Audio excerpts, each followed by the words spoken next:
നാം പരിശുദ്ധ കുർബാനയിൽ എന്താണോ കാണുന്നു എന്ന് വിശ്വസിച്ചത് അത് സത്യമായും ദൃശ്യമാകുന്നു എന്നുള്ളതാണ് ഈ വിളക്കന്നൂരിലെ വെളിപ്പെടുത്തലിൻ്റെ ആത്യന്തികമായ അർത്ഥം. പ്രിയപ്പെട്ടവരെ, ആ ഒരു വലിയ സന്തോഷം നമ്മുടെ എല്ലാവരുടെയും ഹൃദയത്തിൽ സൂക്ഷിക്കാം.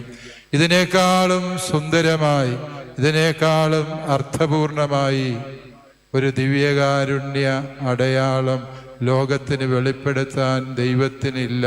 കാരണം പരിശുദ്ധ കുർബാനയെ നോക്കുമ്പോൾ ഈശോയെ കാണാൻ പറ്റുന്നു എന്നുള്ളതിനേക്കാളും വലിയ രഹസ്യം മറ്റെന്താണുള്ളത് എന്ന് നമുക്ക് ധ്യാനിച്ചു നോക്കാം.